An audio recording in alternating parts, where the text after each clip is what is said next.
The night was dark, and the only sounds were the hushed whispers of the wind and the distant cries of birds. Suddenly, a bolt of lightning split the sky, illuminating the rolling hills of northern Italy. In the flickering light, a group of men could be seen hurrying along a narrow path. They were dressed in simple, rough clothing, and their faces were tense with fear. They were fleeing from something, or someone, that pursued them with relentless determination. The year was 1176, and the land of Italy was a patchwork of small states, each vying for power and control. The once mighty Roman Empire had long since crumbled, leaving behind a landscape of warring city-states and feudal lords. In the heart of this chaos, the city of Legnano stood defiant, a symbol of the rising power of the Lombard League. The Lombard League was an alliance of cities in northern Italy, banded together to resist the tyranny of the German emperor, Frederick Barbarossa. Frederick, a powerful and ambitious ruler, had claimed sovereignty over northern Italy, but the cities of the Lombard League refused to bow to his demands. They had raised their own armies made up of citizen soldiers and mercenaries, and were determined to defend their freedom. As the men from Legnano reached the safety of their city walls, they looked back with dread. In the distance, they could see the torches of the imperial army, a sea of flickering light that seemed to cover the entire horizon. Frederick's forces were vast, well-equipped, and led by some of the most experienced warriors in Europe. The odds were heavily against the Lombard League, but the citizens of Legnano and the other cities were not willing to give up without a fight. The next morning, the air was thick with tension. The city gates were closed, and the walls were manned by the citizen militia. Men, women, and even children stood ready to defend their homes. The Carroccio, a large wooden cart bearing the city's standards, was placed in the center of the battlefield, a symbol of their unity and resolve. The Battle of Legnano began with a thunderous charge of the German heavy cavalry. The ground shook as the horses galloped forward, their armor glinting in the sunlight. But the Lombard infantry stood firm, their shields locked together in a wall of steel. The crossbowmen, positioned behind the infantry, loosed their bolts with deadly accuracy, bringing down many of the charging knights. The battle raged on, with the Lombard League's citizen soldiers fighting valiantly. Despite their lack of professional training, their determination and numbers proved to be a formidable force. The cavalry of the Lombard League, though smaller in number, played a crucial role in the battle. They charged the imperial forces, breaking their lines and causing confusion. As the day wore on, the tide of the battle began to turn. The Lombard League's militias, supported by their mercenary allies, managed to hold their ground and even push back the imperial forces. The Carroccio, a rallying point for the Lombard soldiers, stood tall and unbroken, a testament to their resolve. In the end, the Battle of Legnano was a decisive victory for the Lombard League. Frederick Barbarossa's army was defeated, and the emperor was forced to retreat. The victory marked a turning point in the history of northern Italy. It showed that the power of the cities united in their cause could stand up to even the mightiest of emperors. The news of the victory spread quickly, inspiring other cities to join the Lombard League and resist the imperial rule. The Battle of Legnano became a symbol of hope and defiance, a reminder that the people of Italy could shape their own destiny, but the victory was just the beginning.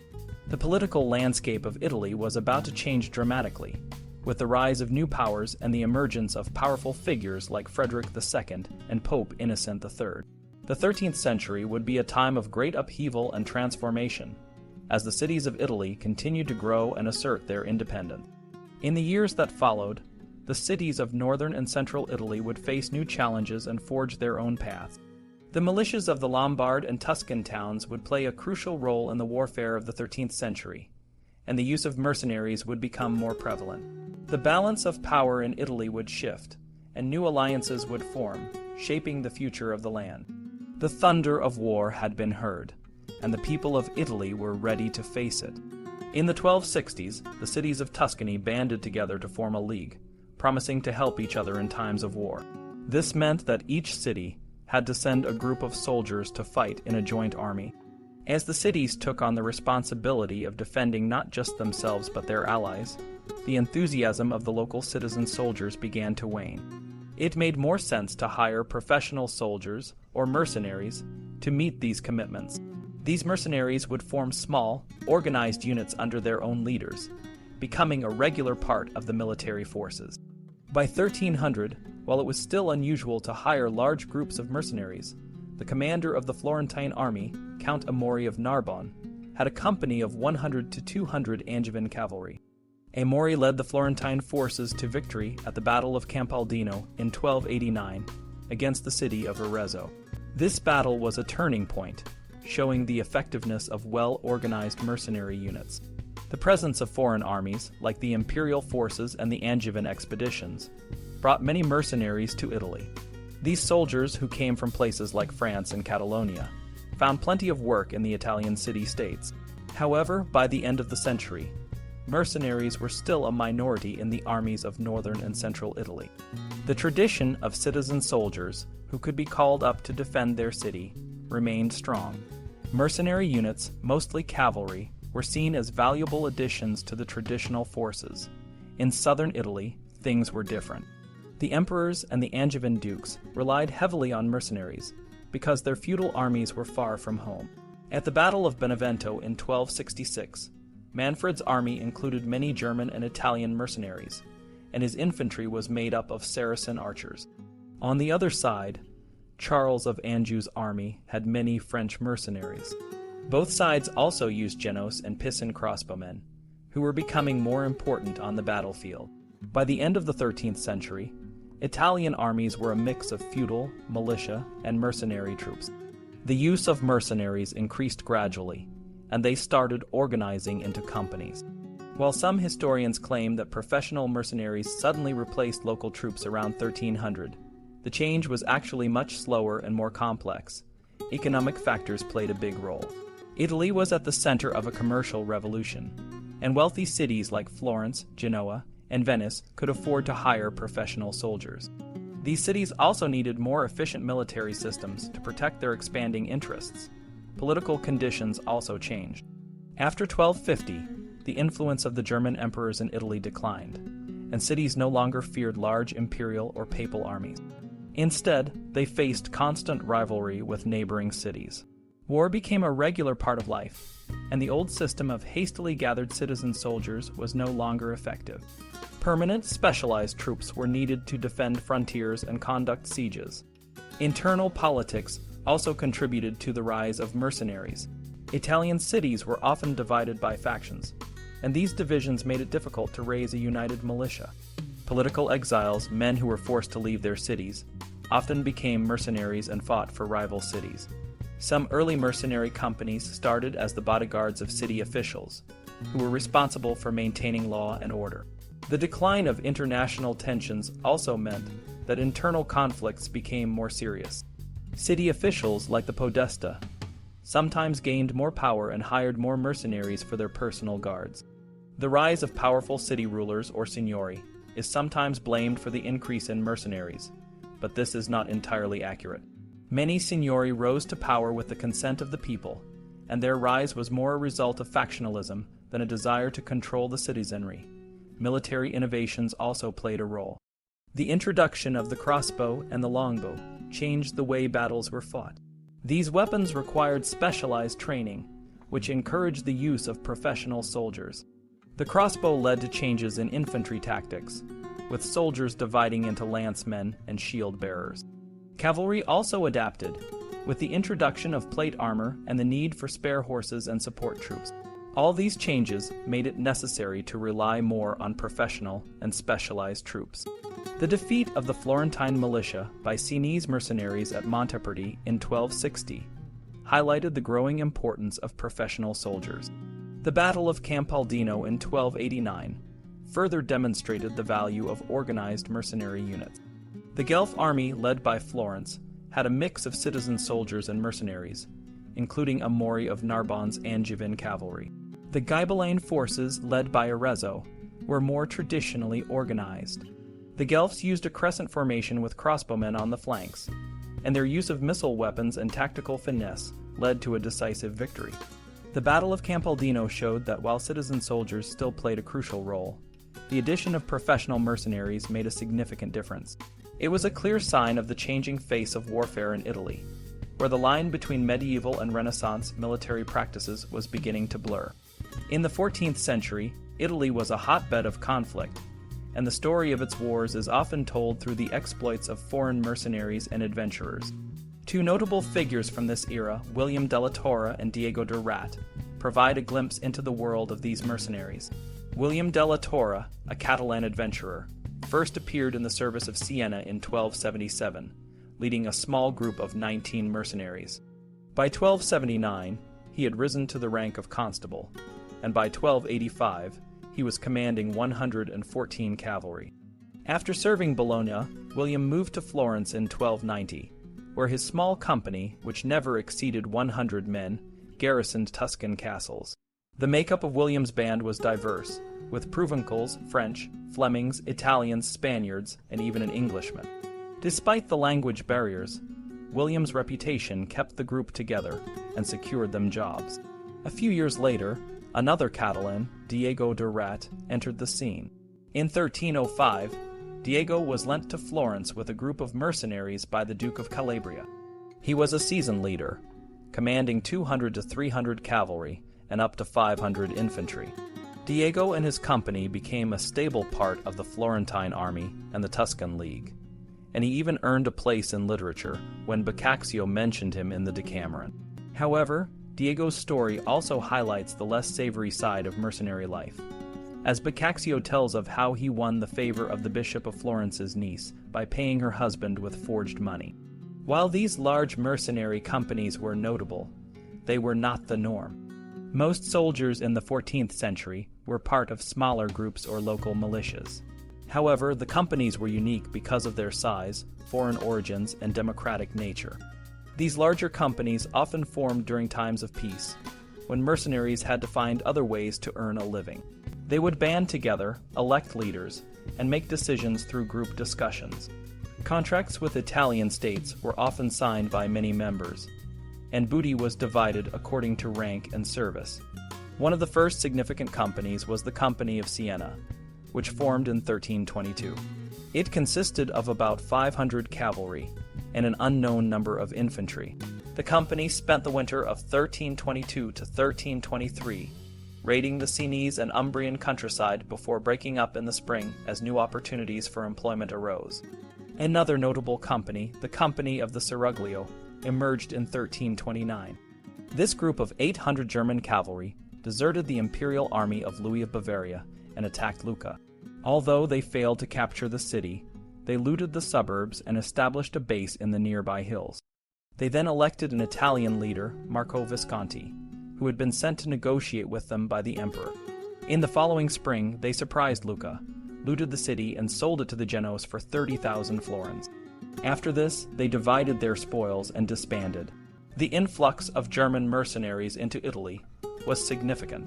Between 1320 and 1360, about 700 German cavalry leaders and 10,000 men-at-arms were active in Italy. Economic difficulties in Germany made Italy an attractive destination for these soldiers, who were often drawn by the promise of rich contracts and loot. In 1339, the Company of St. George was formed by Ladrisio Visconti, an exiled Milanese noble. This company was larger and more ambitious, with 2,500 cavalry and 1,000 infantry, many of them Swiss. Ladrisio's goal was to capture Milan from his cousins. He led his forces to the gates of Milan, and in February 1340, they clashed with the Milanese army at Parabiego. Despite initial success, the company was eventually defeated by the combined forces of the Milanese and a late-arriving group of 700 cavalry led by Eder Panigo. Over 4,000 men died in the battle, and Ladrisio was captured. The success of the Company of St. George foreshadowed the rise of the great companies in the 1340s and 1350s. One of these was formed by Werner of Erslingen, a German noble, in 1342. Werner's company, which included a mix of Germans and Italians, such as Eder Panigo and Francesco degli Ordelaffi, moved across central Italy, blackmailing cities and fighting minor campaigns. However, by the autumn of 1342, a league of cities led by Bologna managed to stop the company's advance with a combination of militia forces and defensive tactics. After a truce, the company was allowed to pass through Bolognese territory and continued its rampages in Lombardy until they were bought off by the local cities. Werner returned to Germany in 1342, but came back to Italy in 1347, this time in the pay of the Hungarians. The Hungarian army, known for its light cavalry and speed, added a new element to Italian warfare. Werner's alliance with the Hungarians was short-lived, but he and his Germans continued to operate in central Italy. In 1349, Werner joined forces with the remaining Hungarians and defeated the Neapolitans at Melito, near Naples. This victory was both significant and profitable, with the company sharing over 500,000 florins in loot and ransom money. The company then split, with Werner and Conrad of Land, moving north and Fra Moriel staying in the south. In 1351, Werner retired to Germany, and Conrad joined Fra Moriel, who took command of the Great Company. This period marked the height of the mercenary company's influence in Italy, as they roamed the politically fragmented landscape, exploiting the lack of a strong, unified resistance. In the mid-14th century, central Italy was a land of chaos and opportunity, where powerful mercenary companies ruled the day. One such company, the Great Company of Fra Moriel, was a force to be reckoned with. Chronicler Matteo Villani described how the company's success attracted soldiers from all over, who were drawn by the promise of wealth and adventure. Fra Moriel was a shrewd leader, who knew how to keep his men in line. He established a well-organized system, where every soldier received a fair share of the loot.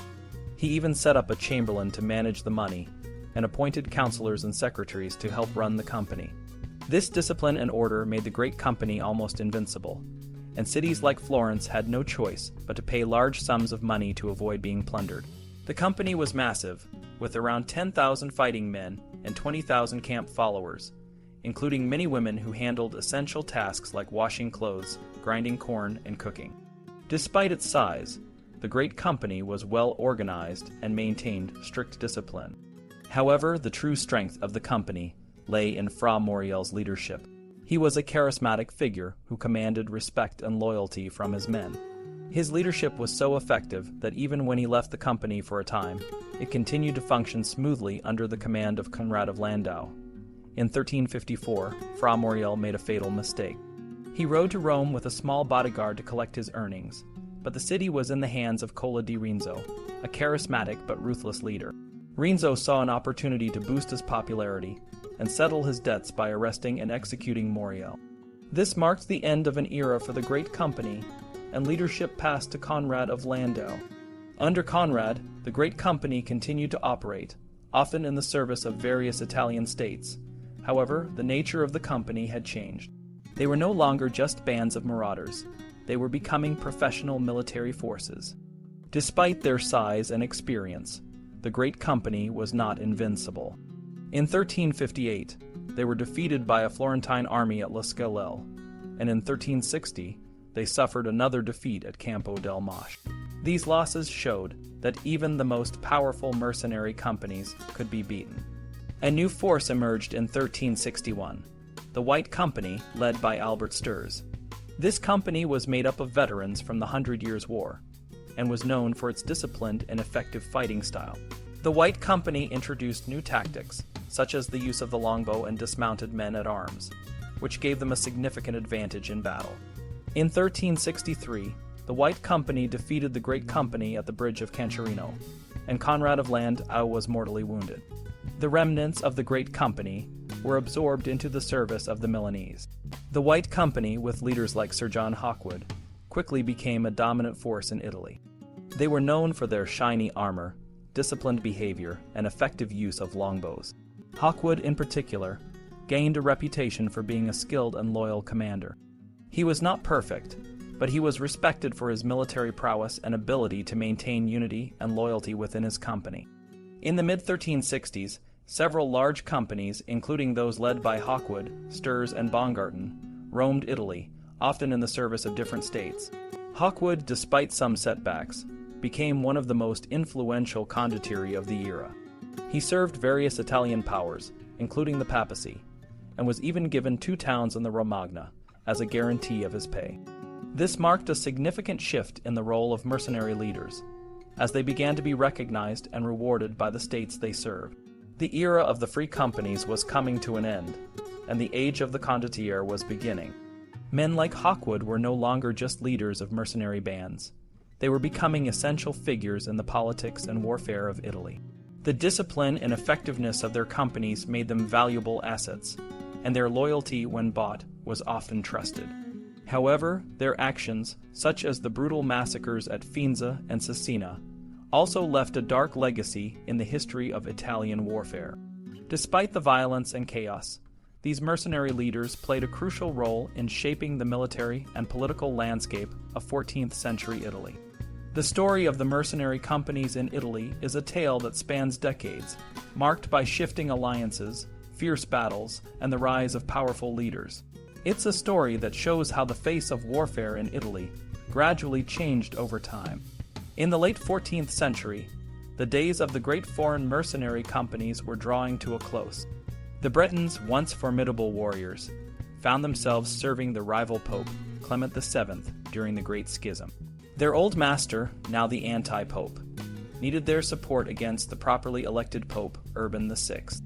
But Urban VI had his own champion, Alberigo del Barbiano, who formed a new company of St. George, composed mostly of Italian soldiers. Alberigo's victory over the Bretons at the Battle of Marino in 1379 earned him the title of Liberator of Italy from the Pope. Even the humanists, who generally disapproved of mercenaries, praised Alberigo and his company. However, Alberigo was not as unique as many thought. Italian leaders had long been forming their own companies, and Italian soldiers had always been part of the mercenary ranks. Alberigo's success was more a matter of skill and opportunity than a revolutionary change. The Italian states were becoming more powerful and began to form permanent armies, reducing the need for large, independent mercenary companies. Despite Alberigo's fame, he was not the only or even the most outstanding captain of his time. The Italian military landscape was filled with other notable figures like Castruccio Castracane, Guidorizio da Fagliano, Francesco Ordelaffi, and Ambrogio Visconti. These leaders were a mix of exiles turned soldiers, professional captains, soldier princes, and illegitimate sons of powerful families. Each had a unique story, but together they represented the continuity and evolution of Italian military traditions. Castruccio Castracane, for example, was a Ghibelline leader who rose from exile to become the ruler of Lucca. He defeated the Florentines at Montecatini and Altapasio, earning a place in Machiavelli's writings as a symbol of Italian military prowess. Guidorizio da Fagliano, on the other hand, was a loyal mercenary captain who served Siena for 7 years, though his career was not as glamorous as the idealized portrait painted by Simone Martini. Francesco Ordelaffi, the Lord of Forli, was a soldier prince who fought to expand his domain and also sold his military services to other states.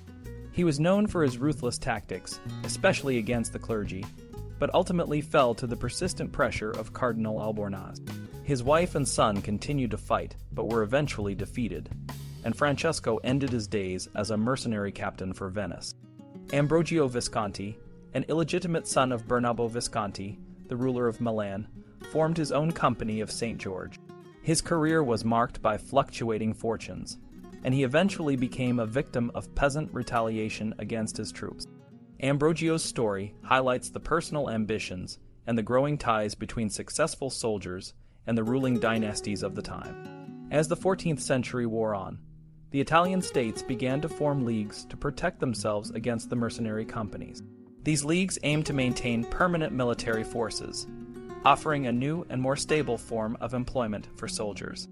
While cooperation among the rival Italian states was often difficult, the leagues provided a viable alternative to the unpredictable life of a mercenary.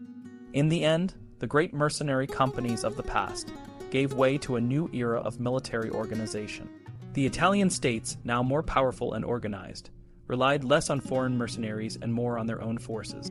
The days of the rootless, wandering companies were over, but their legacy lived on in the stories of the brave and ambitious leaders who shaped the military history of Italy.